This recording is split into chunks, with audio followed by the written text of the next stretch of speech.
today what kind of turnout we would get, but this is just fantastic. And I think this is just showing how many folks are passionate and interested in the civic tech community here in New York and in what's happening in our local government. So I'm going to start tonight, in addition to thanking Mashariki, our Chief Analytics Officer, and Noel Hidalgo from Beta NYC. All right, I forgot the most important thing, which is to be audible on video. There we go.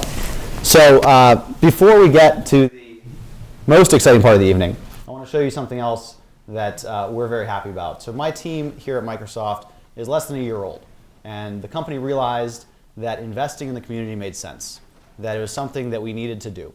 And how to do it was the open question. We've decided to partner with every stakeholder here, governments, nonprofits, for-profits, big and small, academic institutions, to address the important social issues that we face as a community and to figure out the role that technology plays in doing that.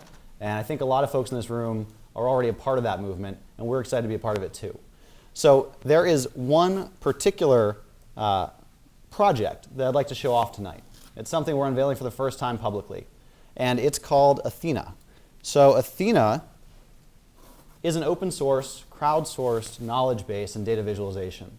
What you're looking at is something that displays all of the sectors of society. So you've got in red governments, you've got in green for-profits, in blue nonprofits, yellow individuals. These are all coming together to do things in civic tech.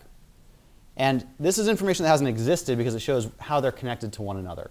So if you quickly look through on the left side, and this is important because it's not just something to look at, it's something to interact with.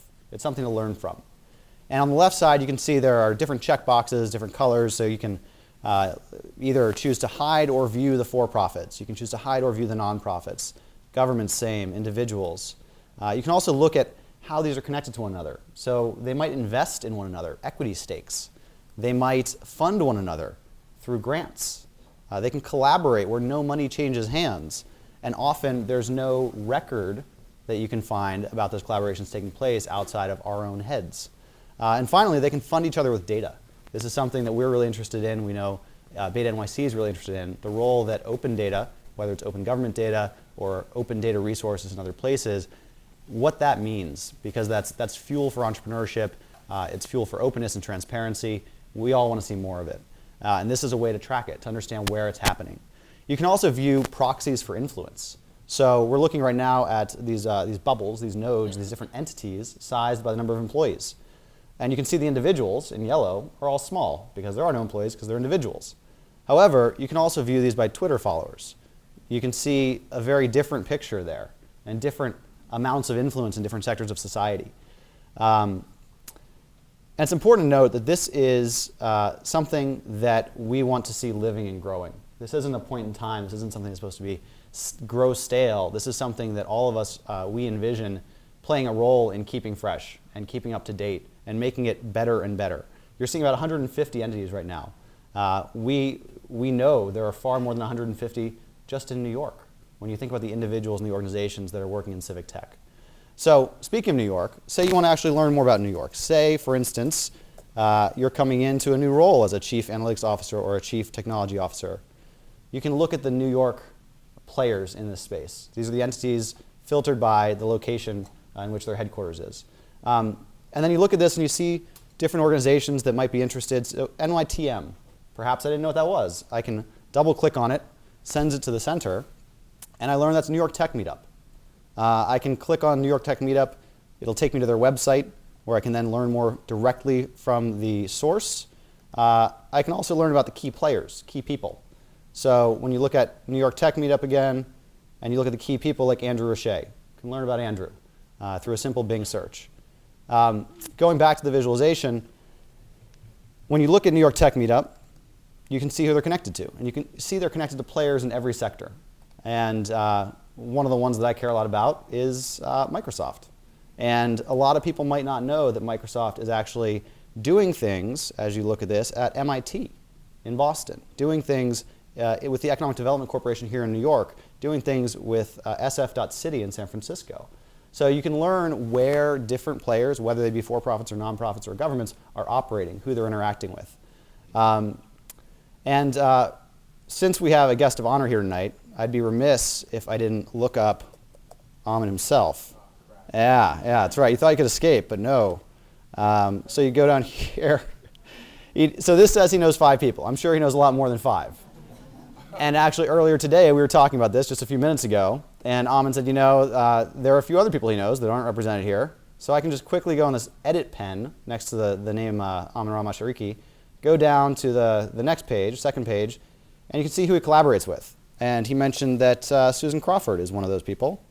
So we can add Susan. We can also add the GovLab over in Brooklyn, Beth Novak and her team doing great work there. Come down here, submit.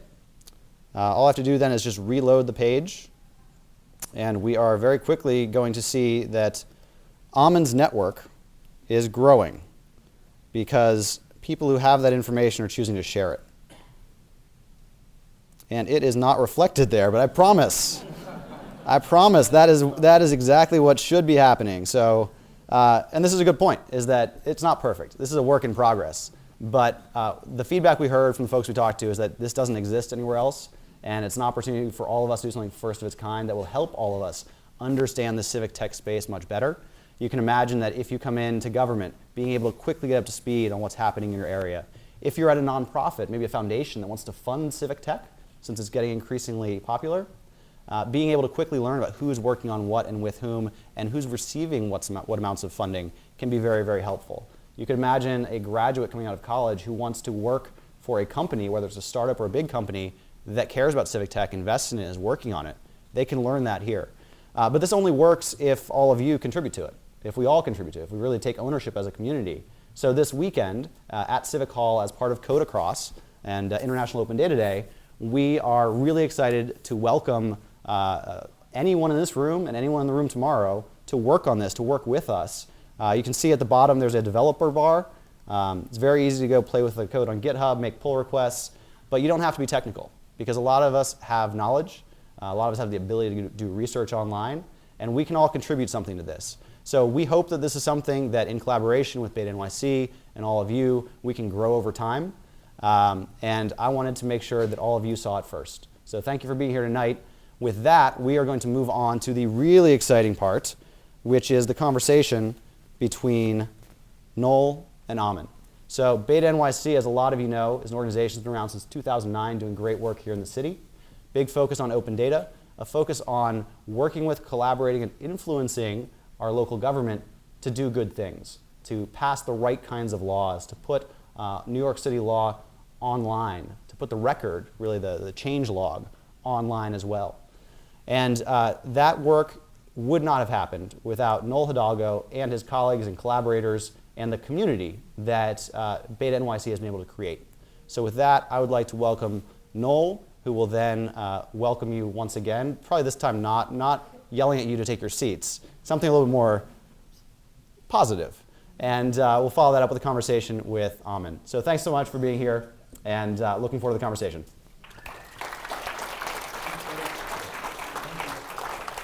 All right, so I have 3 microphones now, which is a unique moment in time. I've never had 3 microphones on myself. So, Jelly, am I okay? Can you hear me all right?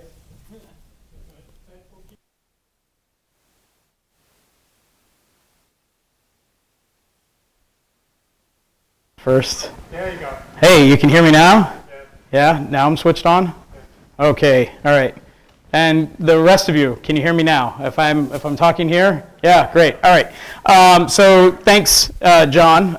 Sorry for that awkward little pause. I'm Noel Hidalgo, also known as No Neck online. You can call me No Neck to my face. It's not an insult. As you all know, we're part of a team that's straddling decades and centuries of physical and moving to things that are untouchable, as in digital. And what we're doing here at Beta NYC is we're trying to be that bridge. A lot of us who are in this audience are very privileged to have access to education and access to tools and information that enable us to live in a digital world. And so our ultimate goal, I was asked this past week, and I figured this is the only way that I can really explain it, is that our ultimate goal at Beta NYC is to translate the digital for our brothers and sisters and to our neighbors and help them build a better New York City. And so with that, welcome to Code Across. This is our kickoff party. Thank you very much, Microsoft. I also have to say thank you, Excella and Code for America and Civic Hall, and the New York Tech Meetup, Silicon Harlem, Light and I, and the Internet Society of New York for sponsoring this particular event and helping us make the most successful, hopefully, Code Across we've ever had. This is our third one. And with that, we've had one of the largest pools of volunteers that I've ever seen. So I like to get all of the volunteers to stand up, who's going to be volunteering over the weekend, who happen to be here, as well as the volunteer leaders, to stand up. If you co-hosted a Beta NYC event over the last year, stand up too. So I guess everybody else is standing out in the hallway. Oh, there they are. Beta NYC is a volunteer organization. We wouldn't exist here if it wasn't for the dedication of the awesome people that are here. It's so great to have so many new faces. Time and time again, a lot of people have come up to me and said, like, who are all these people? And I go, they're new people. And I'm just like, yeah! So it's a real honor to have so many new faces. I hope you get to meet everybody else that's around. If you notice, everybody's got a name tag. Treat everybody with respect because, frankly, we're all friends and we're here to try to build a new world. So, well, not really build a new world. We're trying to build into the new world. That being said, I'm going to hand this off. I'm going to sit up here and shut up, and I'm going to hand it off to Amin, and he's going to give you a quick introduction about NYC Analytics.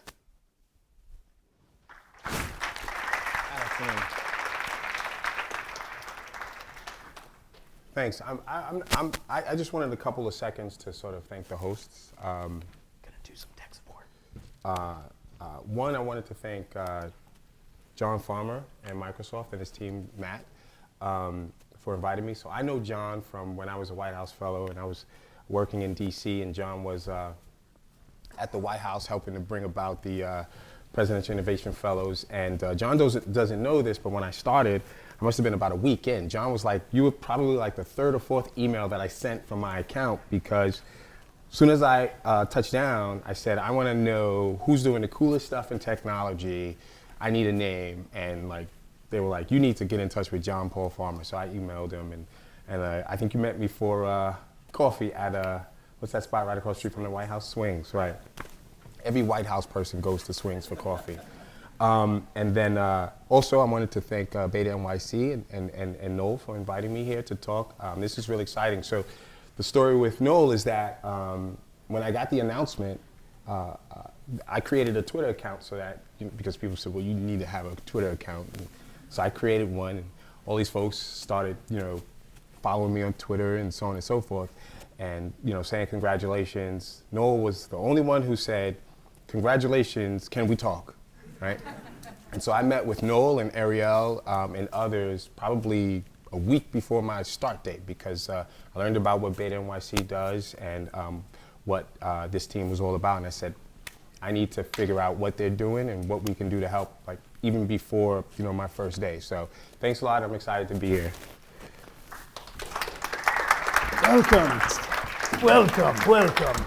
You lost the microphone. Did I? Yeah. Oh, no.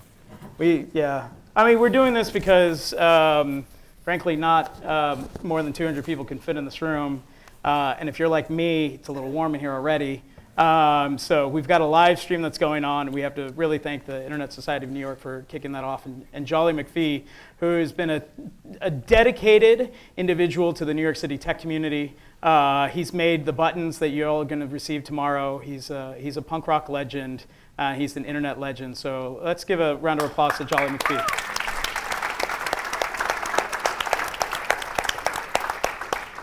A little bit of the format. So for those of you who haven't been with us beforehand, really late last year, we interviewed Minerva Tantoko. Due to city policy, we had to publicly announce what are the questions that we had out there, and you get to add to that list. And so we're going to start off with a bunch of questions that have been asked by you, formulated by us, and then we're going to turn it over, and we're going to open up the microphone, and we're going to give you an opportunity to ask some other questions. So please feel free to think about some digging, pressing follow-up questions that Dr.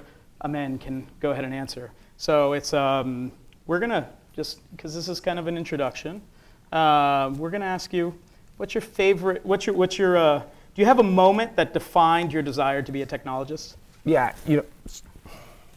yeah, that's a good question. There's probably a bunch of moments. I think one of the most defining moments for me was when I was working on my doctorate. I spent 5 or 6 years at Motorola, left there, was working on my doctorate, and find out my nephew, my oldest nephew, was diagnosed with leukemia.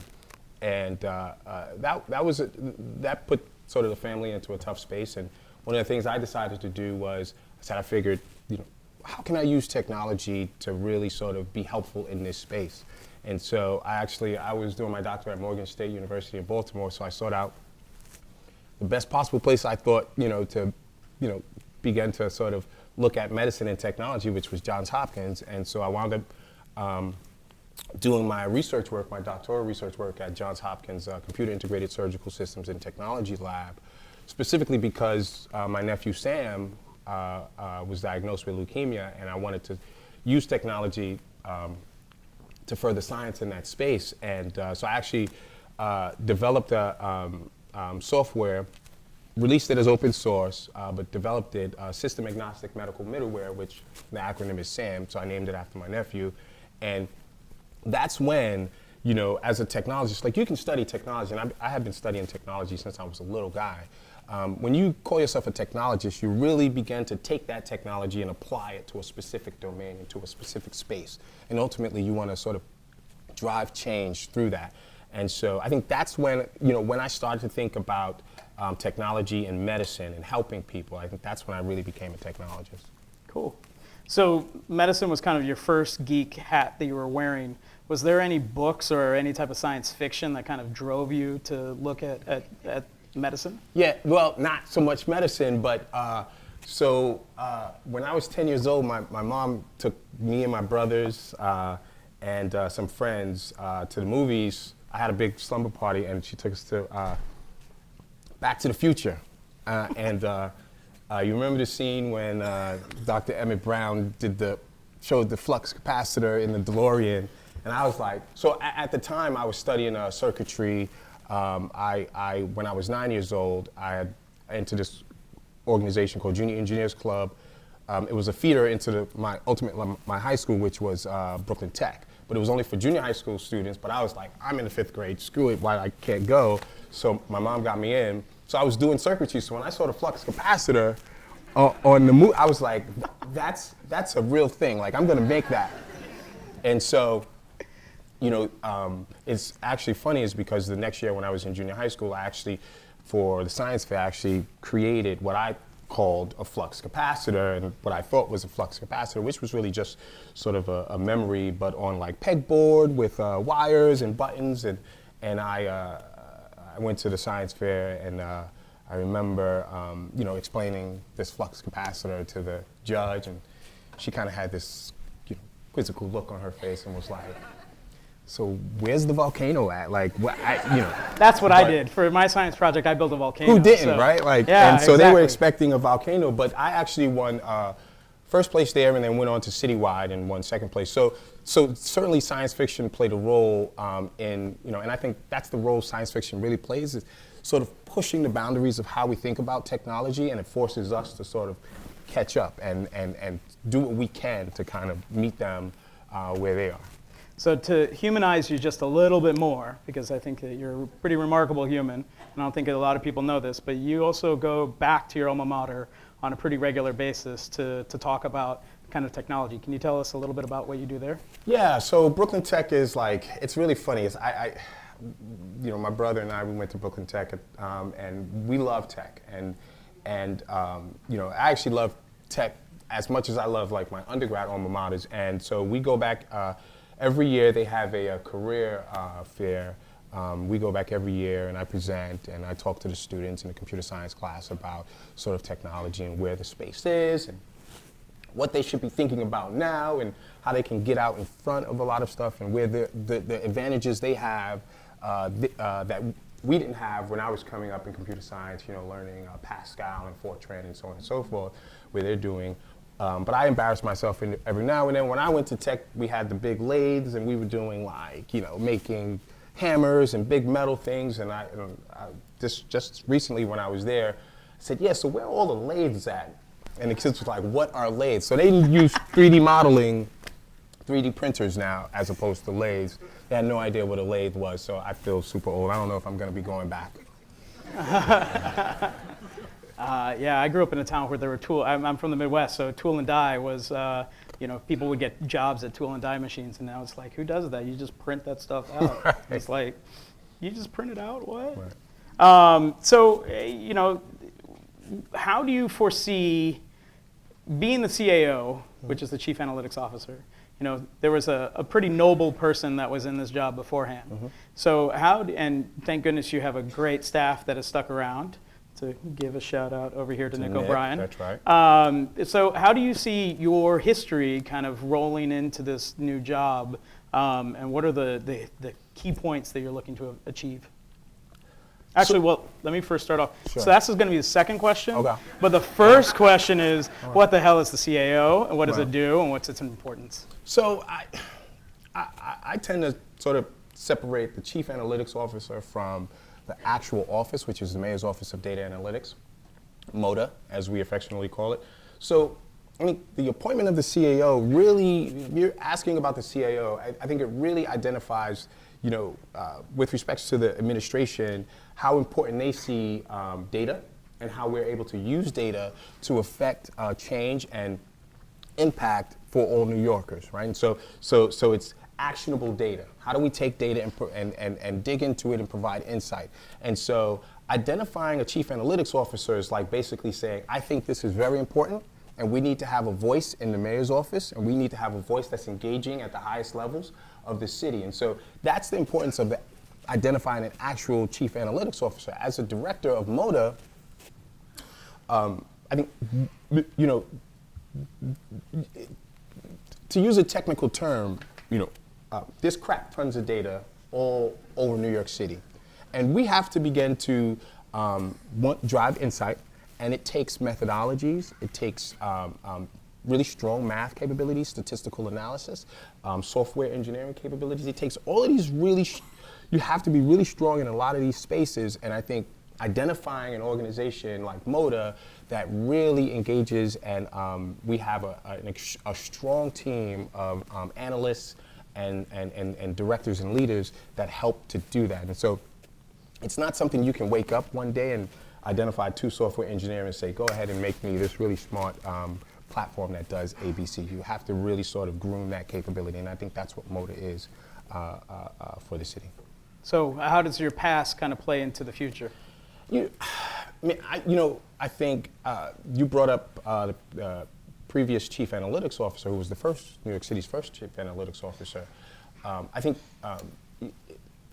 I have a extremely strong technology background. I've been programming since 8, 9 years old, and stayed a computer scientist all through my career, never sort of veered off into the business side, only until I became a White House fellow, but even then, I sort of moved into more technology advisor. So extremely strong technologist, high level of understanding in all things computer science and data, that really sort of moved into a technology space, a technology leadership space. So I think those 2 things combined, I have a very strong appreciation for all things science adjacent, but then also my background as an academia. I spent time at Johns Hopkins Applied Physics Lab.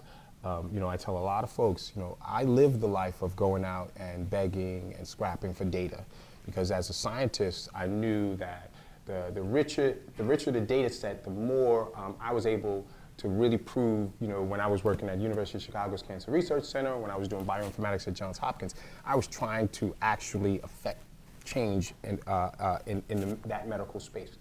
But the only way you can do that is really getting your hands on really important and rich data sets. I mean, I remember I probably still have the pictures in my phone, going to Best Buy, taking pictures of all sorts of hard drives so that I can bring it back to Johns Hopkins so they could write me a check so I could buy the hard drives, send them off to all of these different agencies and labs all across the United States, some international, and postmark them, pay out of my own money as a PhD student and so on and so forth, postmark them, so that they can fill it up with data and send it back to me. So having lived that space, I know how important it is for people to have access to data and for people to be able to use that data in a really important way. So I bring that to this role.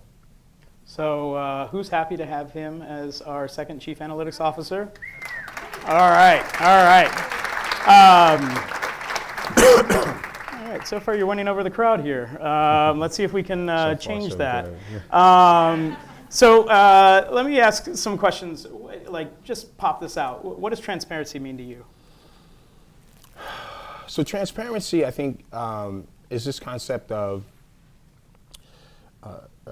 it's sort of allowing people to understand exactly what it is that you do so that they can, one, understand what you do, two, be able to provide some level of feedback so that you can always sort of, I remember a friend of mine from undergrad used to always run around and have this statement and say, what's the biggest room in the world?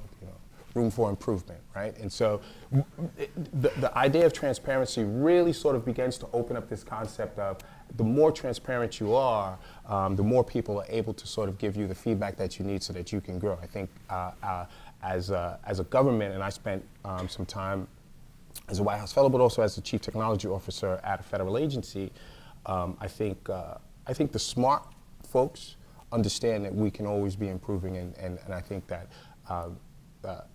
we need to sort of allow the citizens of the country and New Yorkers and all people to provide their input. And transparency sort of is the first step to allowing that.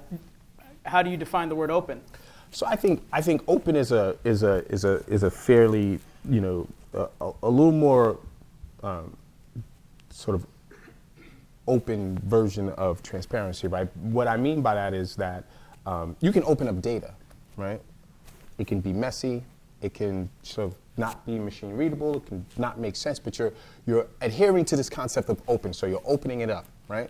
But transparency is really when you take the user into consideration, is that we want to open up this data so that we can get effect appropriate feedback, right? So that we can then sort of change. So opening up your data is a good step, but certainly I think the more precise way of opening up data is through a lens of transparency. Those are some good answers, right? Right? He's not running away from this. Listen, I paid a lot for this PhD, so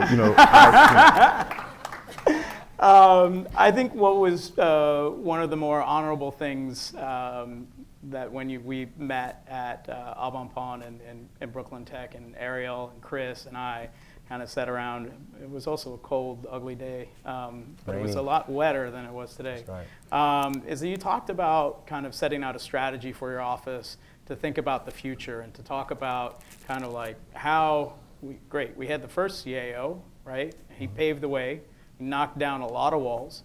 And now your opportunity is to kind of like set the direction for the future. And in our conversation with Minerva, she also talked about policy setting and kind of setting out an agenda that will really govern the next, the future.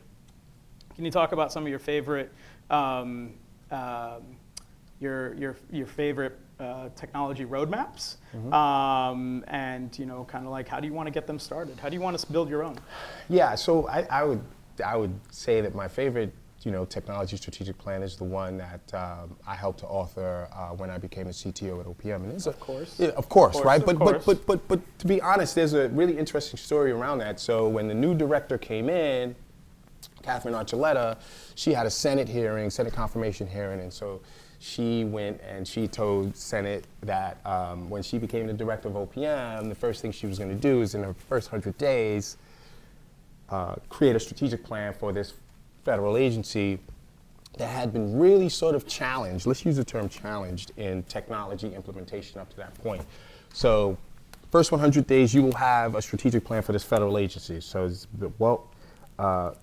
Amin, that's your job, right? So you've now got 100 days from my start date to build a strategic plan. Mind you, I've only been working in the federal government for all of 1 year, working at that agency for that same 1 year. And so it was, our CIO was on his way out. So now I find myself sort of at the helm, the top sort of technology leadership person at the helm. So I've got 2 jobs. I've got 100 days, not really 100 days because she really gave me 50 days to put a draft together and get it in front of her, because then we had to push it out to the Senate and Congress people and so on and so forth and walk it past all these sort of oversight panels.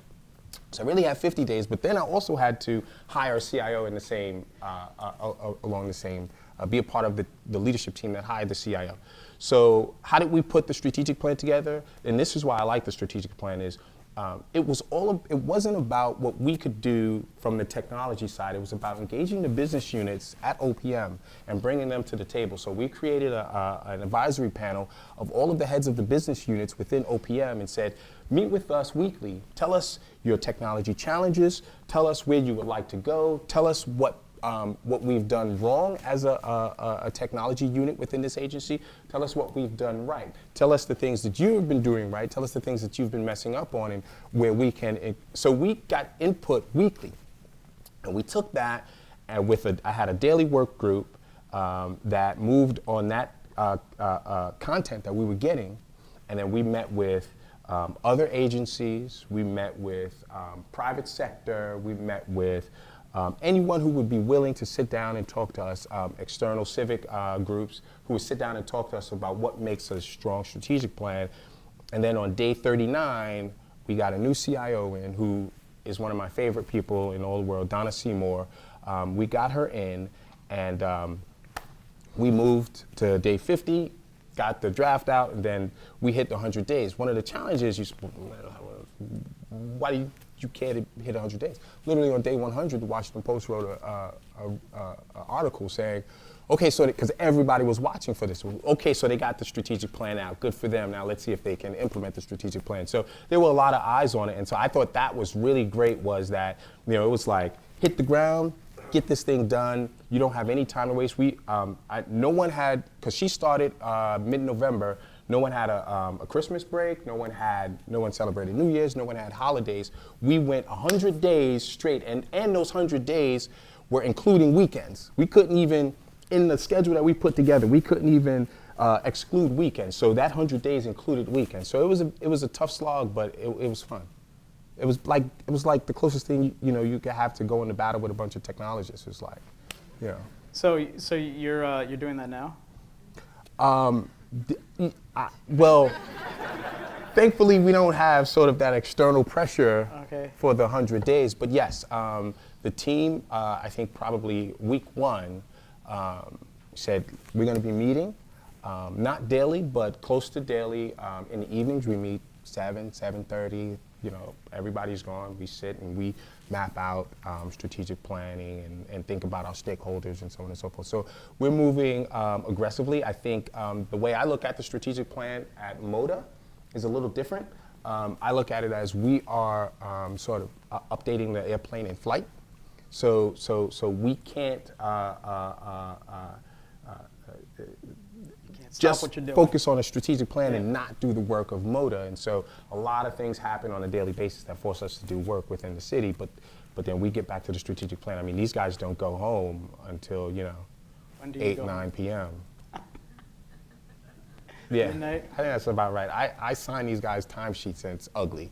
The time that, I go up to them and say, you should probably come in at 9 tomorrow because you were out, up here until like 1, 2. So they spend a lot of time in office. Well, knowing some of the other government workers that are in this room, that sounds about right. So it sounds like you're doing a good job of being a good manager. Kudos to all the other gov techies that are out there that are working your asses off. Mm-hmm. Speaking about gov techies who did work their asses off, that's the previous administration. A lot of good work put New York as number 1, the number 1 open data city in America. I'm looking at a few of you out here. According to the Open Knowledge Foundation, which is an open census, they rank New York City, they, as well as kind of you, because it's an open census, mark New York City as the number 1 open data program in the United States. So I got a few questions on how you're going to keep it at 100. Yeah. Okay. So right now, Do It in its mayor's management report, the MMR, as everybody knows, is in charge of the open data program. That's right. But yet you're in charge of the open data program. right. So, but yet we all know that data accountability is best when the people who are actually making the data are accountable for the data. Right. So what's the future plan of putting the responsibility of open data out of Do It and into the agencies that are actually producing the data? So just, I think you bring up some good points. Just for a point of clarification, yes, the local law identifies Do It as sort of shepherding the open data plan.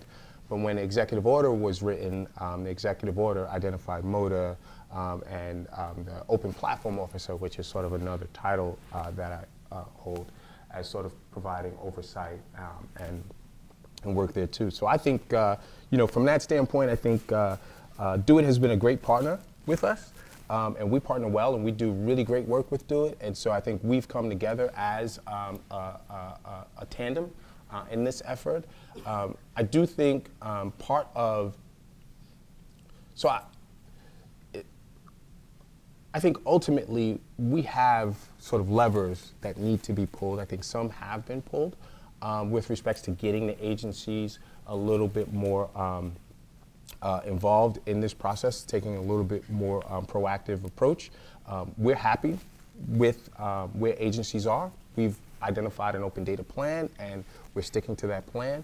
And so we're happy with what we have right now, but there's certainly more levers that we have to pull up. But I think it's not about sort of, shifting the onus or to either Do It, MODA, or the agencies. It's about us sort of working as a group, as a team. That sort of, we have certain skill sets as MODA, Do It has their skill sets, and the agencies bring a certain thing to the table. We have to be, and we've been doing that. Nick has been doing a great job engaging with our partners that Do It, Albert, I know specifically, and working with the agencies and sitting down with them and saying, here's what you got, here's what we got, here's how we can help you, here's what we can do, we can walk you through this baby steps kind of thing. And so we just need to do more of that. We've started on that road, and we've done that with a lot of good agencies, and we'll continue to do that.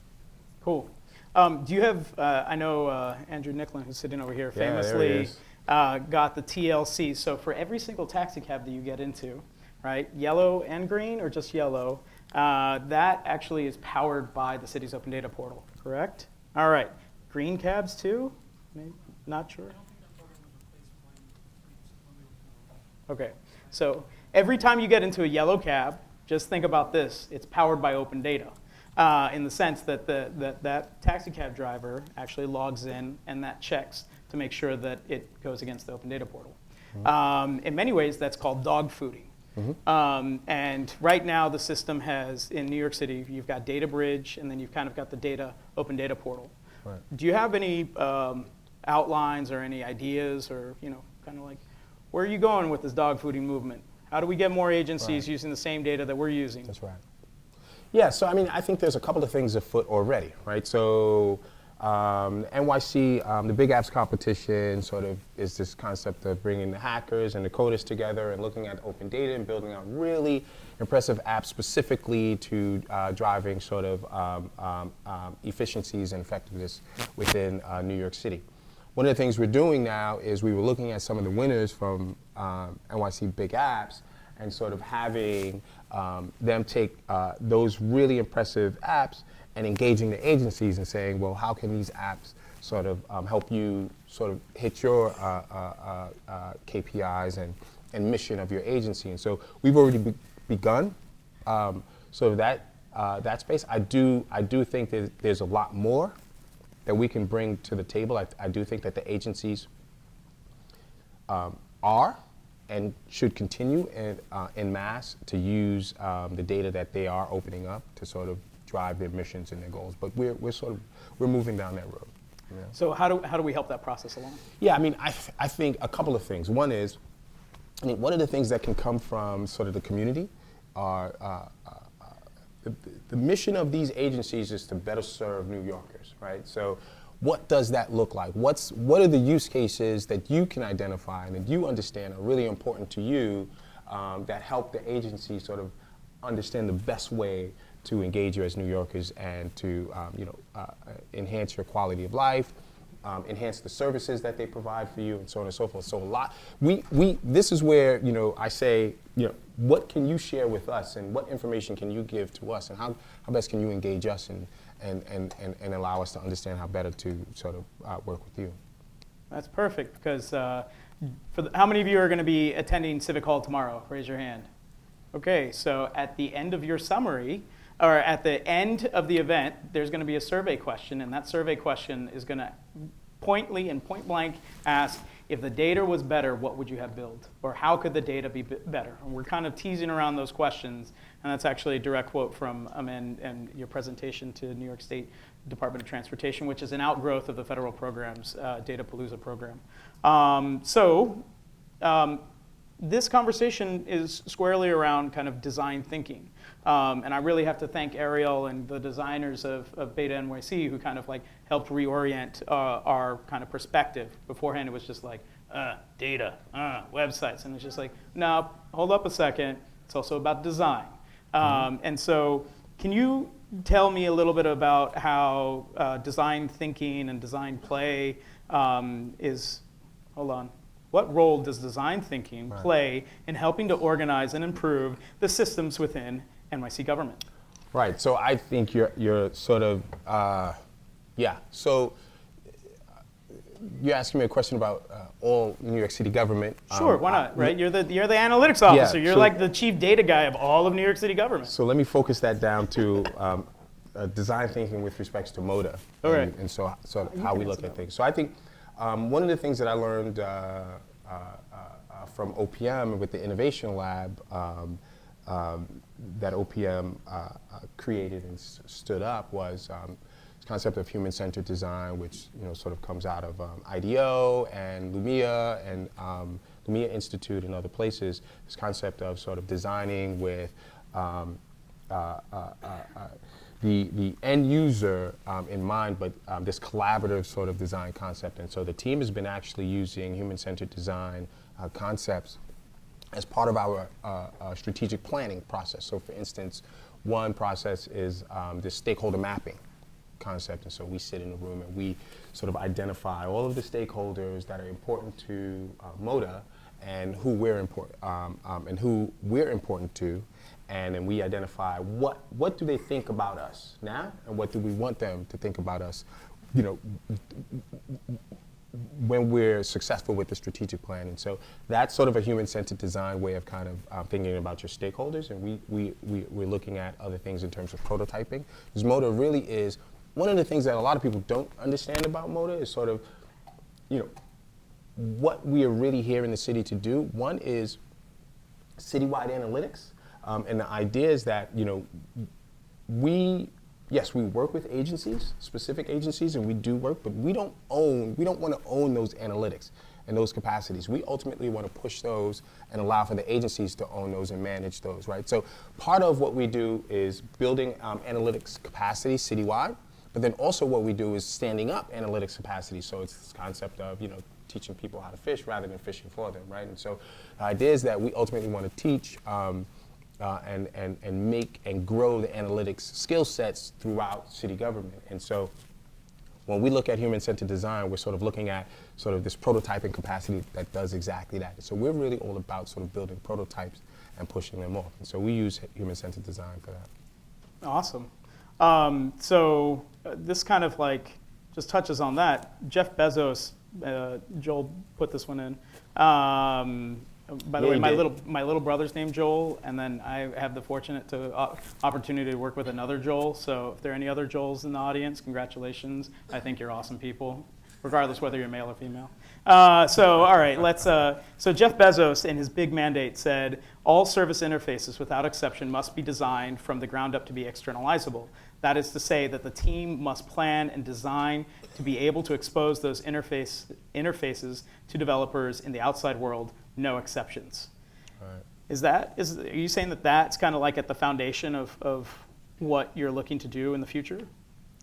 I think I think absolutely we would like to move into that space, right? So that's sort of getting into that space of, government as a platform, right? And Socrata,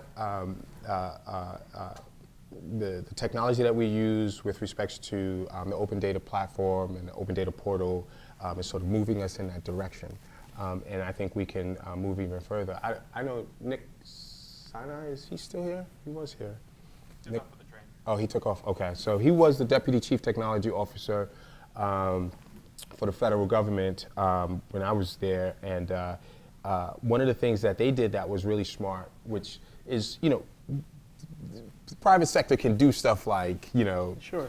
issue edicts and everyone must, you know. But I think one of the smart things that the Obama administration did under Todd Park was sort of say, or it might have been Anish Chopra, I'm not sure, but was to say that every federal government website has to have a for developers tab, right? And so that was this concept of, you know, your external facing interfaces have to exist, and we want to push that, and everyone should be, my agency has that, and so we want to sort of begin moving into a more robust space like that. Sure. So, as I said, we're privileged. We have the digital apple in our hands. We have the ability to understand what is this world digitally and kind of data-wise. Right. What's your efforts to translate these the open data program into things that normal New Yorkers, not to say that we're not normal New Yorkers, but we are a little abnormal. How do we get this open data program translated in ways that every New Yorker can understand and see the value in the open data program? Yeah. I think that's extremely important, and I think that's, I know that that's important to this administration, and it certainly is important to MODA. A couple of things. One is, yes, we ultimately want to make it so that you don't have to be a data scientist to have access to the information and do. You know, I always use this analogy when I'm in meetings. I say, listen, if I had a truck, and I packed that truck full of open data, and I drove that truck into certain neighborhoods here in New York City and parked it and opened up the back of the truck and said, okay, this is open data, have at it. There's a lot of neighborhoods we would roll into and they would know what to do, right? There's certain neighborhoods we would roll into, they would start grabbing at the data and, you know, do all sorts of cool stuff. And there's certain neighborhoods where they wouldn't know where to start, right? And so we absolutely, with an equity lens in mind, we absolutely have to begin to sort of close that gap and allow for the uninitiated to understand what open data can do for them and how to use that open data. I think one of the things that MODA has been doing, I know Nick has been going around to community boards and doing tutorials for with respect to the open data portal. We just went to, I just spoke at the Brooklyn Community Board, borough service meeting, right? The borough president's service meeting, and we talked to all of the community board members and folks that were there about open data. And so we're going to be continuing doing sort of outreach engagements and working with folks like Silicon Harlem to make sure that, because they have a great app academy that they're doing out in Harlem, and so we want to make sure that the students that they have understand open data and understand how to use it and so on and so forth. So that's a very important initiative to us. So in my lens, it's a literacy, right? You know, it's like, how do we, it's another language. Like now, everybody says you got to learn how to code. And it's like, great, I learned how to code. Now it's like, now you got to read out, now you got to read data. It's like, well, fuck, now that's another thing I got to learn. Right. So like what, tomorrow, and then on Sunday, we don't know. How many of you again are coming out to Civic Hall tomorrow? Just checking. Terrence, can you write down the number so that we make sure that we got enough food? Like, you're gonna have 2 days of, you know, nerds, geeks, dweebs, all the things that we were called evil in high school and junior high, and sometimes get called now. What do you think we should be focusing on? What challenge do you have that you want us to address? So I have something, but I don't think that that's it's certainly not a MODA specific challenge, but I think that I'll speak generally, and certainly, you know, when I travel, here in New York City, and even in D.C. or Baltimore, or when I lived in Chicago, I thought one of the things that I saw was that when you had people who asked for sort of help, right, panhandlers or the like, a lot of times they would be looking for housing, a lot of times they would be looking for food, a lot of times they would be looking for any sort of assistance. I think a capability where we sort of can map every single service that exists in New York City, and as individuals, be able to help someone strictly by opening up your app, and if someone says, well, I haven't eaten in this many days, you have the capability to open up your app and say, you know what, right around the corner there's a church where you can go and you can get something to eat. And so it sort of empowers everyone to sort of get in to the game in terms of helping those in our community who don't have. And I think that sort of, I've seen people on the train come in and say, well, my family, we got burnt out of our home. Red Cross is helping us, but in the meantime, I need ABC. Wouldn't it be profound if everyone on that train, pulled out their apps or whichever stop has internet connection, and said, I know exactly how to help you and help that individual, right? And so I think that would be a very sort of modeling and tracking and understanding the services that exist in all of the communities, Manhattan, outer boroughs as well. So I know that 311 does a great job of providing those services. Am I correct? Yeah. All right. Tell me when I start screwing up about 311. They do, and there are APIs for that information. So Facility Finder, you can get information on food stamp shelters, all that stuff, and then there's Content API with some full information on how to help out. So the Facility Finder, for those who are on the internet who didn't hear this, the Facility Finder, that's a data set, yeah, and then there's the Inquiry API. Right, and the Inquiry API also has government services, and then all the things that are, so it has all government locations, right, and then it also has how the operator would answer, and then the facets of those different services. So. But not for nonprofit services. So there's this thing called the Ohana API, which is very near and dear to several members of the Beta NYC community. What's it going to take to get the city to adopt certain data standards, ones that have been pioneered outside of the city, like the Ohana API? We did it for schools, right? Like the New York City Department of Schools. So the kudos. I'm going to correct myself. Department of Education put not only all their high schools and digitized their high schools into a machine-readable format, but also did their after-school services. And then Vulcan, Vulcan, are you here? No, okay. Vulcan then go ahead and put that into the Ohana API, which is a very cleanly structured service for after-school services. How are we going to get the city to adopt that for the 211? 211? 211, it being the social services right. inside of 311. So, I mean,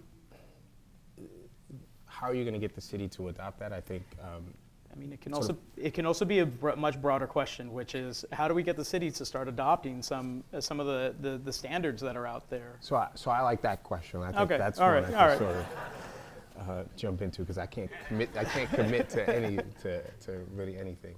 I think that these forums is one way. I think the assumption that everyone, and I can tell you straight away, I don't know everything that there is to know about data and all things data and all things. I learn about new technologies every single day by speaking to people, by going to events like this and so on and so forth. So we need to, I met with Tom Schenk, the Chief Data Officer for Chicago, and he's great because he goes to these events and he learns about the technologies and the things that are going on. And we certainly have to be a lot more aggressive as well and learn more about the technologies. And I for one, as a technologist, am always looking for technologies to adopt that makes our job of serving New Yorkers a lot more robust and easier. So I don't think it's a question of, well, what do we need to do to convince you to use this technology? sometimes, you know, it's about making technology sort of known and sort of clear to us what it is, and, you know, let the technologists in that space kind of move and see how we can apply it. But, you know, we think every day and talk every day about applying technologies to challenges that we have. So, but if you have your team working till midnight or 1 Yeah. o'clock in the morning, how are they Yeah. going to go out to all these awesome events that are going on throughout the city? Well, part of the reason why they work that late is because during the day they're moving and grooving. Oh, So, okay. Okay. That's a nice answer. All right, I'm going to end this one, and then we're going to turn this over to community questions. So that's cue for, can we get those roaming mics up and ready? What's your favorite New York City data set? Public or private? It's got to be New York City, can't be federal government, right? Yeah, So- no, it has to be New York City. I would say DHS data set. So my father founded a nonprofit organization. It was an advocacy organization, Black Veterans for Social Justice. And one summer when I came home from school as an undergrad in college, I spent the summer as the housing coordinator for this nonprofit, and it was a sort of incredibly seminal moment in terms of services. And so understanding housing and the challenges of housing, and, you know, people coming in and needing to get put into certain shelters and SROs and Section 8, and understanding the whole sort of strategy around that. And I'm, you know, this, you know, 18-year-old, 17. I started college at 17.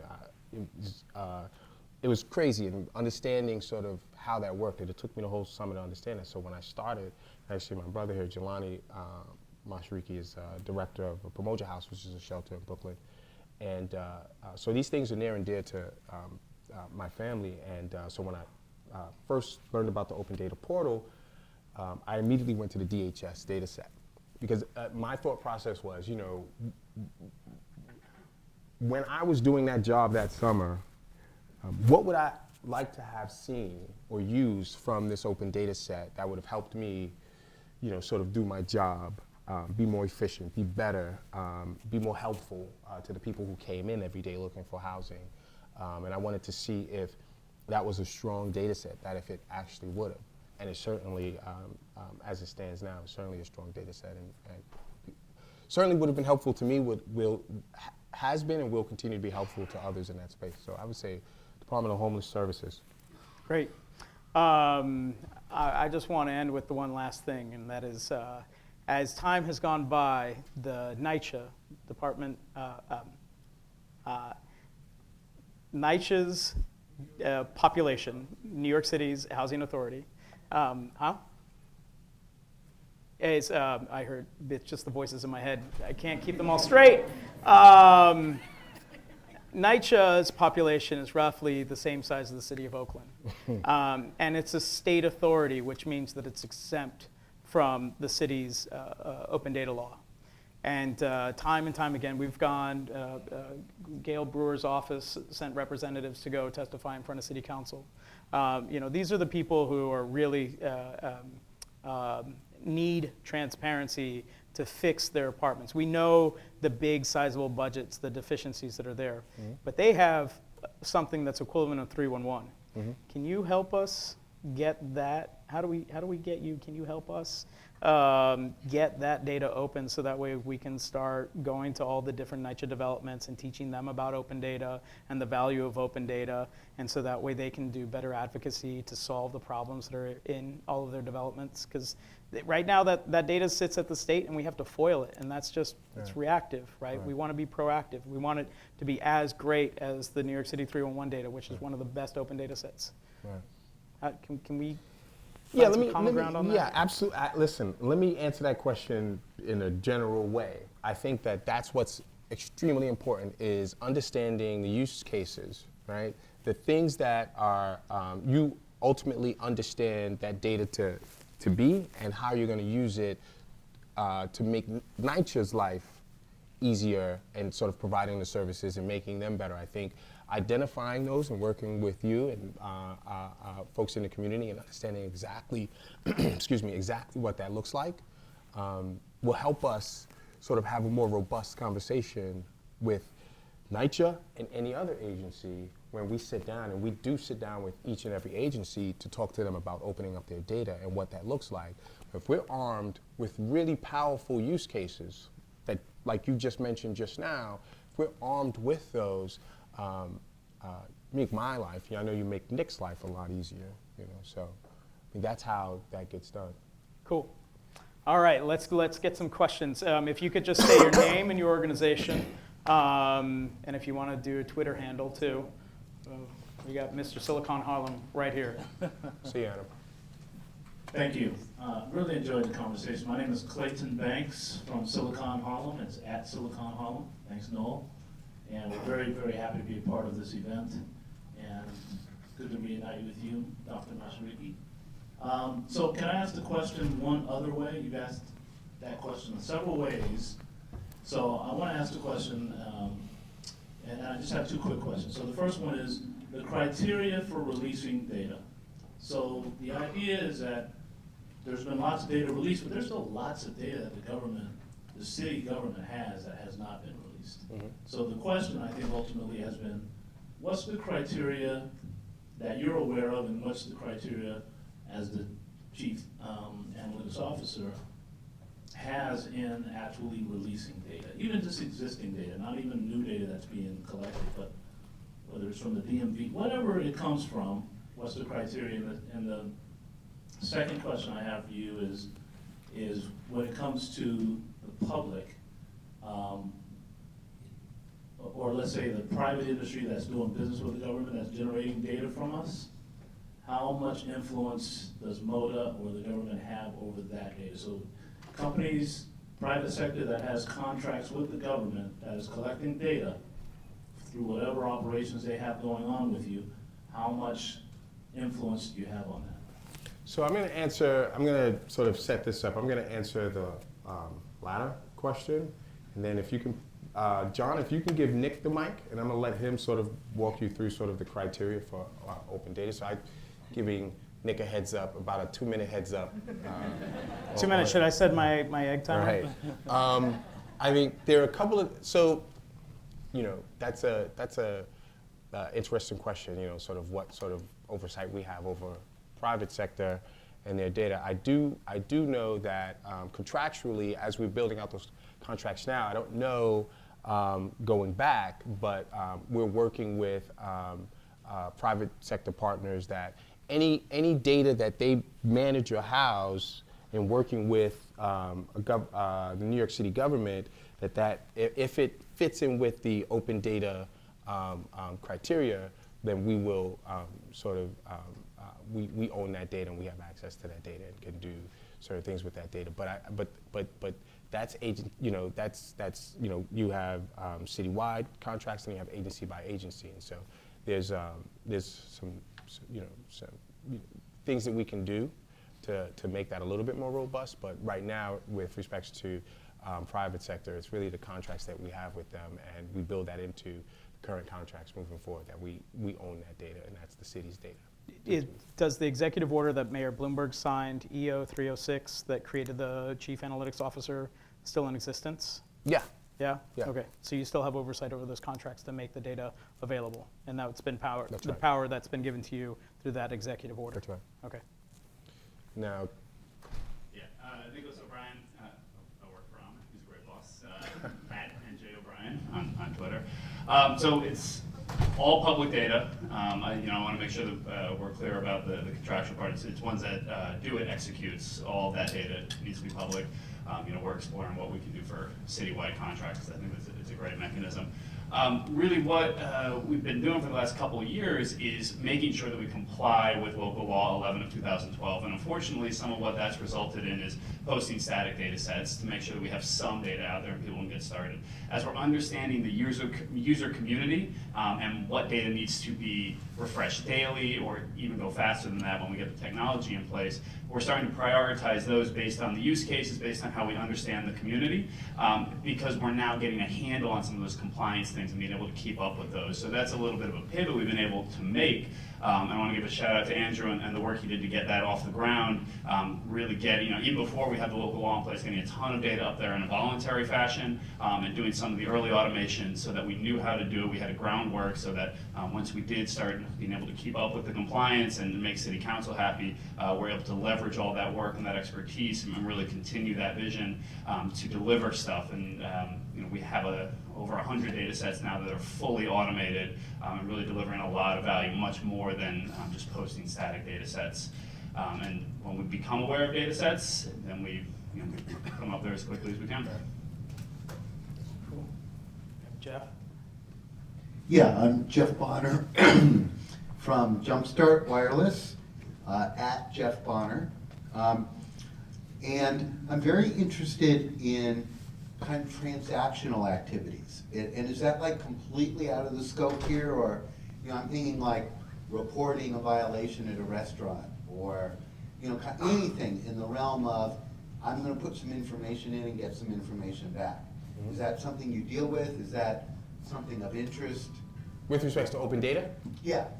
Yeah, I mean, so there's a sort of nomination process, and so everything and anything can be nominated. So I mean, yeah, the answer is yes. Yeah, if that's something that the city government, any city agency has access to and is storing and managing, yeah, if that's that's eligible to be nominated to be opened up. Great. My name is Claudine. I have an organization called Why Do I Exist? WhyDoIExist.org is my website. I work with the survivor of genocide in Rwanda, especially the orphans, because I'm one of them.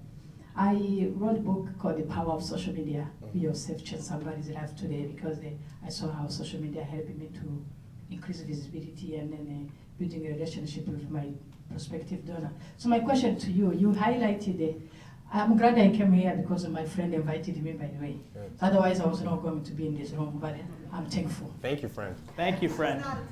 I'm not gig, I'm not techie, so I'm just a humanitarian trying to make a difference in Rwanda. And then I love the internet societies here. They helped me a lot with my book. So I am not techie, but I'm behind of you guys all the time. So my question to you is, you highlighted the fact that if you go to different neighborhoods, some people, if you have like a big car with data, you drop data there, some people will not even understand what is this. So what methodology you are planning to put in place to help those people who have no idea about data to understand it? Yeah.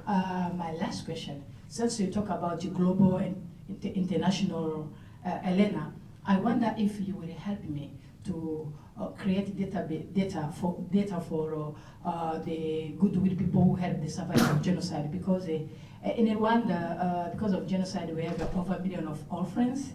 They are still struggling to overcome the trauma. Mm-hmm. Some drop out the school. They're taking care of the young siblings. They really need the help they can get, but if to get help is another problem, is another challenge. So will you please help me to build this data?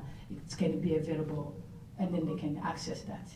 God bless you. Yeah, so let's start with the latter question, which is, I think we're in the space of, one of the things, Moda isn't the only show in town. I know UN has sort of an open data initiative, the World Bank does as well, and so we have relationships there, and so I think certainly I'll make sure that you can reach out and we can sort of reach out into our network and sort of begin to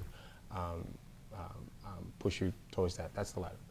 The other one is, it's all about sort of outreach and sort of engaging. We have 2 units in the mayor's office, Young Men's Initiative and the Community Affairs Unit.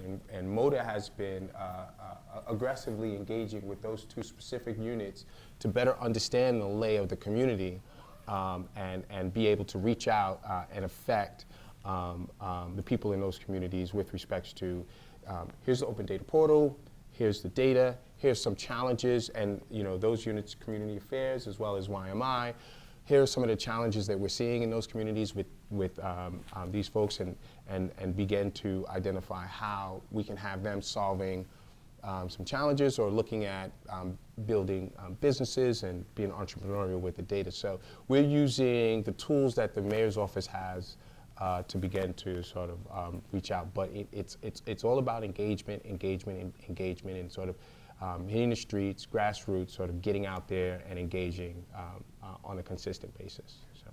Jolly, do you have a follow-up, or I is it? just have a response to that. Okay, okay. What's his name? Steinberg, who was at Civic Hall last week. Tom Steinberg from My Society. So he tweeted out, I went to check his website, his Twitter after that, and he tweeted out that the government of Rwanda has just opened an FOIA site where you can go and ask for anything from the government science fund. Interesting. And also tomorrow at Civic Hall, we're fortunate to be co-located with the Ebola Open Data Hackathon that has a number of other UN providers. And so if you want to come, service providers, if you're coming, you can engage with them to talk about other data sets that might be useful. I also want to give a huge shout out to the small business services. They also do a great job of teaching people, or at least they were doing this under the former administration, how to use some of the maps that exist. I think your office also has created a pretty cool map that teaches small businesses and communities where to go and start up shop. I think I saw that at the Gizmo meeting. That's right. Why don't you give a plug about that? And I got one more shout out. Yes, to you. please. I'd actually like to talk about that because I think this concept of dog fooding is a really interesting concept, and I think MODA has gotten out in front of building analytics capacities using open data, and one of them is this technology, this app that was built called Small Business Atlas. The idea around Small Business Atlas, it's a public-facing application that you can use now. The idea is that if you're a Target or a Walmart or a Starbucks and you wanted to open a store in a particular community, you have a lot of resources at your disposal with which to do market research, right? You could pay all sorts of consultants to come in and tell you, here's the foot traffic, here are the businesses, here's the banks, here are the types of businesses that are around you. If you're a small a startup, if you're an entrepreneur trying to start a small business, you really don't have that level of resource at your disposal. And so what the Small Business Atlas does is literally take open data sets that already exist and that are open and do probabilistic fuzzy matching to begin to understand and identify the businesses that we overlay it on top of a map and identify the businesses that exist in your area, what the traffic is, what type of businesses they are, the population in that area. If getting information from DOB, we look at licensing and permitting, and we can begin to say, well, you know what? There's not ABC in this area, but it looks like they're going to be building, C, D, and E, and so that gives you a sense of what's going on in that area. And the idea is that, one, you can use that as market research, but also you can use that information when you go to the bank and apply for a loan. You can tell the loan officer, this is actually a thriving area, and this is why, right? And so you can also use that information to go to the Targets, the Starbucks, and the Whole Foods and the like, and say, no, actually, this is a great area for you to open up a business, and this is why. So, and this is all using open data. And so this concept of dog fooding, certainly MODA, and that's one of the edicts coming from sort of from myself, I guess, is that we're going to be using open data as part of our analytics initiatives. Yep. Sure. And it's a shame that Will had to walk out, but Will Colgrove, who walked out, you're not going to see him, but you can tweet at him, W. Coles, W-C-O-L-E, Grove, G-R-O-V-E. He actually helped write the city's open data law, so that's one thing, one little laurel on him. And he stuck with Gail Brewer, who's now Manhattan Borough President, and in her office, they have had a bunch of CUNY service fellows, and I know that there was one that had volunteered here this evening. Is she still here? No, did she have to run off? So they have, the Manhattan Borough President's Office has a team of CUNY college students who are learning 311, and they're learning the census data. And their job is essentially to work with all the different community boards to help them use the city's open data to help make smarter decisions of what's going on within community boards. And that's another great example that I'd love to see the other 4 borough presidents adopt and take on. But that's a real great way of taking open data and baking it right into the practice of community governance. So, sorry, where are the microphones? I'm Joel with Tokyo, and my question is there, I'm sure there is actually, an enterprise inventory of all the data sets, of all the systems that all the agencies maintain and own. And is there any plan to make that open so we can then know what, we have a baseline to know, okay, this proprietary system that's broken and there's an open source equivalent, or there's an open standard, or, so at least have an awareness of where we are. Yeah. Right. Yeah. So we're starting to get out of sort of my space, but here's what I will say. So there's Doris. There's also Justice Department. You gotta of Records and Information System Services, right? So they have access and knowledge about a lot of those things, and also COPIC, which is a commission that hasn't by law necessarily in the city charter. Right. It's written in there. And Clayton is a commissioner on that commission, and I am as well in lieu of Mindy Tarlow, and representing Mindy Tarlow on that commission. And that commission has as a charter to begin to get a sense of all of the data and all of the information, paper, digital, and otherwise. And so I think that's it's going to be a heavy lift, but I think we're all of the commissioners are committed to sort of getting that inventory and getting our hands on that inventory. You can imagine it's not going to be, there's no, that information doesn't exist, in one spot right now, but we're looking to sort of identify that. It exists in a 1993 document, which is the very first data catalog I have that has ever been published. New York City was #1 in paper. I have that document on my desk. 1993. Clayton, it is your responsibility, because it is written into the city charter, that COPIC's responsibility is to document and maintain that document. So please. Well, we're going to expand on that document. That document is it's a bit dated. I have it on my desk. I go through it almost every other day. We should do that as a Kickstarter campaign, so that way we can all get a hardbound copy. Yeah, right. Yeah. But well, so this was that's right. That was prior to the open data, and the idea is that some of that is probably sort of there's overlap, but then there's probably stuff that we can get into open data. I think that's one of the challenges. Some of this data is just not even in the format that we need it to be in. So really quickly, related to that question about inventories of open data, at the federal level, in the spring of 2013, President Obama signed an executive order that ordered all of the agencies at the federal level to do exactly that. So about a year ago, they completed that process. That information should be on data.gov, and it's the kind of thing that obviously every organization needs to think about as a really foundational step. Yeah, let's go to this young lady who's been patiently waiting. Thanks, Noel. Hi, my name is Fagy Mayer. My Twitter handle is Fagy, F-A-I-G-Y-M. And I'm an iOS developer, and for fun, I help people find jobs.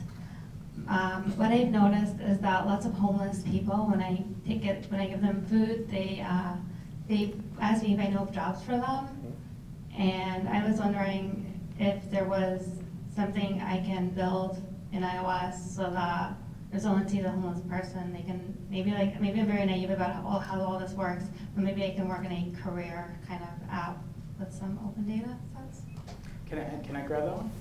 Yeah, sure, please. So last year, NYC 301 did a really cool thing where they did a challenge, which essentially challenged the community to use New York City 301. And one of them, which is up on our projects page, so this is a plug for projects.beta.nyc, is called Homeless Assistance. And that code is all open source, and it's currently in Android. The gentleman who did the work and put it all up on GitHub. And so he's always been looking for contributors and partners to update that app. It would be great to see that in iOS, and it would be great to see that as a website. And I'm not sure if he's going to be attending Code Across, but that's definitely something that you can just grab the code base tomorrow and start updating that and running with that. So I'd point you to that. One of the things that I'll add to that, and this is what I was talking about with respect to that that sort of social services app is that one of the things that I learned sort of in that social services space was that, when people used to come into the office and ask for, housing, some of them were not, were looking for employment as well. But there's a strategy to this, right? Like a lot of people used to always say, listen, I need a home base first before I can even begin to get myself prepared and ready to sort of, then if you have some sort of addiction, you got to sort of work on that, because what you don't want to do, and so there's all these different things that need to happen in order to sort of to get someone set on the right path so that they can better their quality of life. And sometimes they can happen parallel, but sometimes they happen sequentially and linearly, right? And so I think technology and analytics helps us sort of think about those things, because if you put someone in a job who doesn't have a place to come store their stuff at night, when they wake up in the morning, they may have to, figure out, a bigger life problem than actually going into that job in the morning, right? And so they may have some challenges there. Then we're talking about homeless who have families, right? And then that's a whole nother challenge. And so it's I think, that's the thing about social services, that these things are not sort of, well, you got a homeless person who's unemployed, get them a job. It's, well, they might need, some other sort of services first, and then some sort of place where they can hang their hat and sort of store their stuff and sort of call. What they used to tell me was, I need a headquarters first before I begin. Because I used to always, try to point them towards all these different services in the city. I was like, I need a safe place to lay my head first, right, kind of thing. And so these are all things that I think analytics around data helps us to think about. So I think as you're moving in that space, that's certainly something we would like to learn more about and be as helpful as we can and provide sort of the analytics, the insight into sort of those sorts of things. And if the city provided it in the Ohana API, there you go. It would make it a lot easier to develop applications on top of that. Are you taking notes, Nick? Ohana API. Yeah, okay. All right, we want to make sure that there's also time for people to kind of like mingle together. I want to round out with just a few more questions, but I want to plug a site that we've started to put together, and thank Vulcan, who's not here, and Joel, who is here, talk.beta.nyc. We're going to be moving all of our conversations. So if you saw this, you probably saw this through Eventbrite. We normally use Meetup, though we didn't have this event on Meetup, so you're probably not a member of the Meetup. So you're all going to get invites to come join Talk. Talk is the place where we're trying to centralize all these conversations around civic tech and open data. We're trying to get government agencies on board so that way they're also engaging in this space. There's a thread to these questions that has already gotten started on the Code Across, which I'll essentially invite everyone who RSVPs to this to continue the dialogue. We'll put it out there so that way Amin and Nick and his team can kind of do some further research and hopefully answer all of your questions. So if we don't get to all of your questions, check your email inbox to Talk, and please put it there, and hopefully we can get these answers. So let's go to the gentleman in the far back. Wait, where's got the microphone here? All right, yes, this woman, then him. Thanks. I'm Sarah Luxley. I'm a student at Columbia University. Twitter handle @SarahLuxley.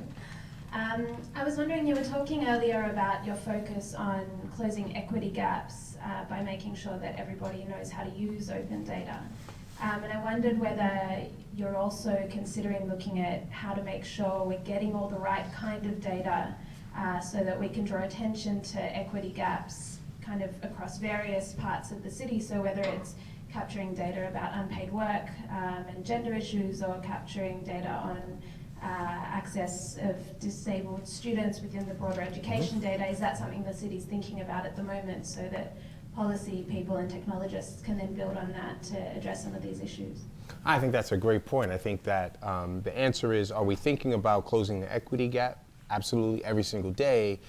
How we do that, Moda brings a particular lens around data, and to your point, the way I see these things are that we need to begin pushing from one end and saying, well, what are some of the challenges and what Moda can do? And I think from the other end, from the community side, is when they begin to say, well, actually, if you're really interested in this, here's the type of data that would really be important to us, right? And so as we begin to close that from each side, then we can begin to go to the appropriate agencies and begin to look at the types of information. But right now, no, I don't wake up in the morning and through intuition know exactly which data sets are going to be most important to drive a particular equity conversation with a particular community.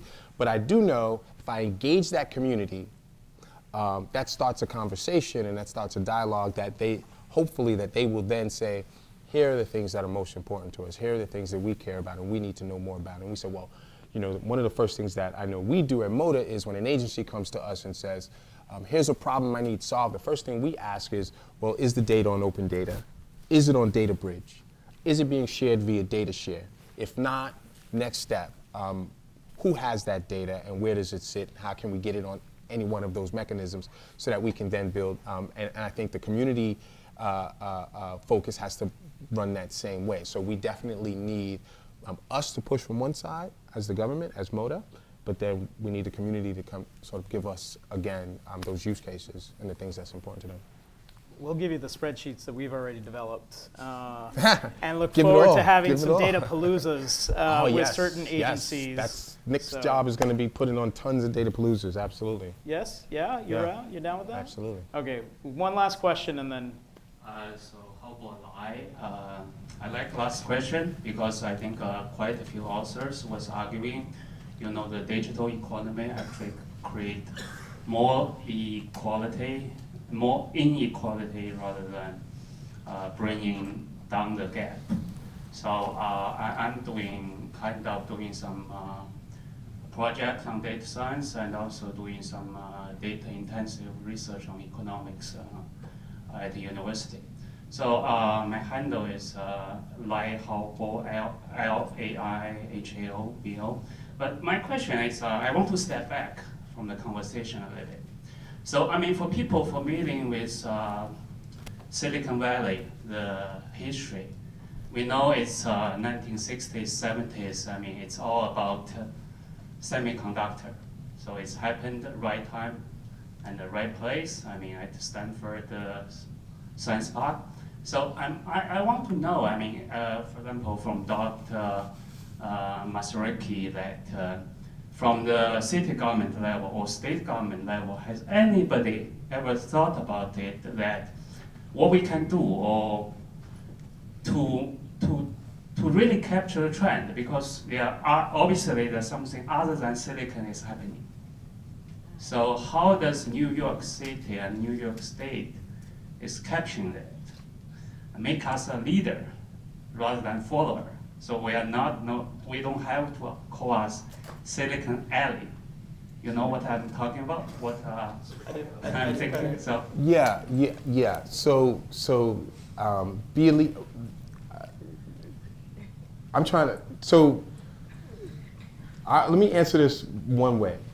New York City, our expectation is to always sort of be a leader and especially in technology. We have some really incredible leaders. Minerva, who I absolutely love, and I have a standing weekly conversation with her, and she's thinking about all things technology roadmap for the city, and a bunch of other things and ways to help us. Minerva Tantoko, who's the city's CTO, I think Ann Rose, who's the city's CIO, the commissioner for Do It, as well. She's been working diligently, and I have a standing weekly meeting with her as well, and getting a chance to know her and engage with her. And so we come to work every day with this concept of we always need to be out in front, and we always need to be first, and we always need to be leading, specifically with respect to technology. What I didn't catch was exactly what you wanted us to be out in front of, but by default I'll say we're going to get out in front of everything and be first on all things technology, and so it probably catches whatever you with specific. Oh, well, you're talking about in terms of startups. Yeah, the answer is yes. Yes. We're going to be number one. Number one always. We still have the Mets, but we'll still be number one. So, yeah. You a Mets fan? I'm a Yankees fan. Oh, I'm sorry to hear that. We got a rich boy over here. So I'm going to actually say that John is also part of the program that the mayor's put together to ensure that we have some of the best tech talent in the city. Mm-hmm. Is that true?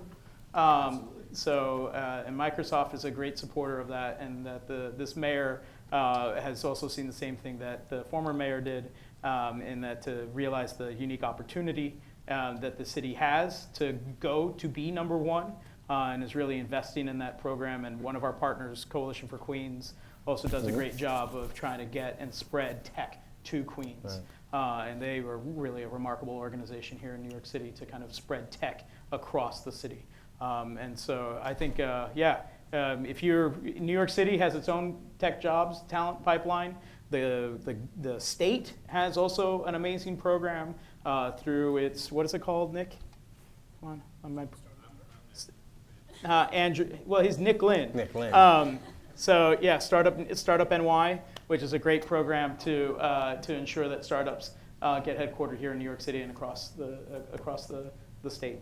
So those are great programs that we will place New York as number one.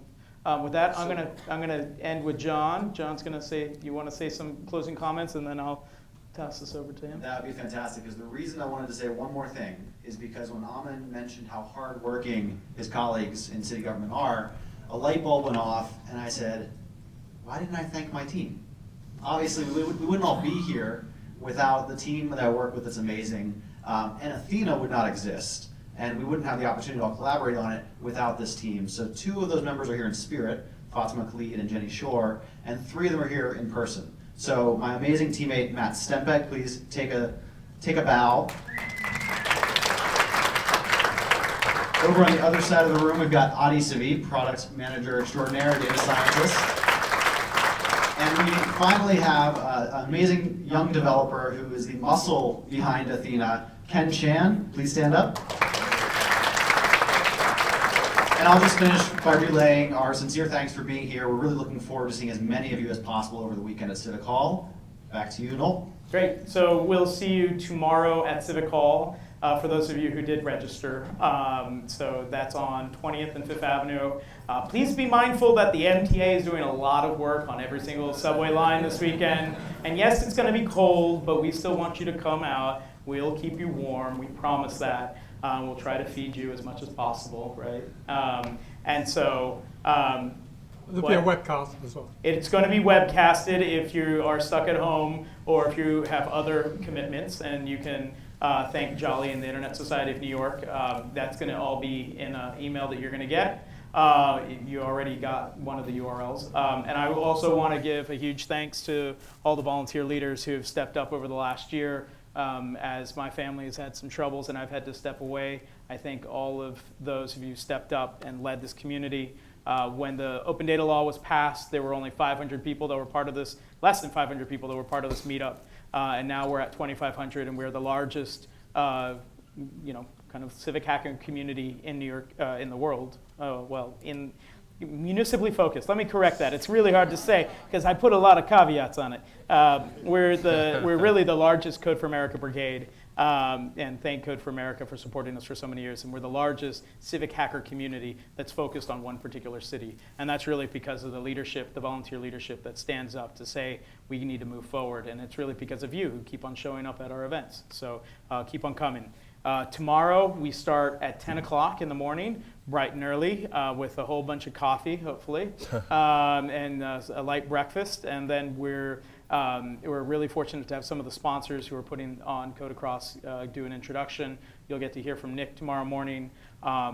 Sad part, Gail Brewer, one of her best friends, passed away this past week. So she's actually going to be speaking at 5:30. So that gives you an incentive to speak all day. For those of you who are debating coming back on Sunday, we have Ben Wellington from iQuant NY, who's going to be our keynote speaker at 11 on Sunday. So come 10 on Saturday, 11 on Sunday. And then after that, we're going to have council member Ben Kalos host a 1-hour Civic Hacker Town Hall where you can pretty much ask him anything you want. He's also the chairperson of the operations committee, so he oversees a lot of key compartments and key agencies across the city. So come, needle him. He definitely needs a lot of needling. He himself is a civic hacker, so he's not afraid to needling. So once again, come Sunday, needle him. And I'm going to leave the very last words with our respected guest here. Yeah, I'm not going to hold you guys up. I really appreciate the forum. This was definitely fun. So thank you, Microsoft. Thank you, Beta NYC, Noel, and please, if you go to nyc.gov/analytics, that's our website. If you have any questions, you want to work with us, engage with us, just email us, reach out. I think the more you push us, the more you drive us, the more successful we'll be able to be. Thank you.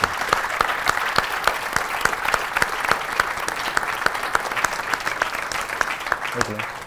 Great. Appreciate you. No, appreciate you and your staff. Yeah. So we're here till 9 o'clock. Jason, so how you doing? We good? Drink all the drinks that are out there. Eat all the eats that are out there. Thank you.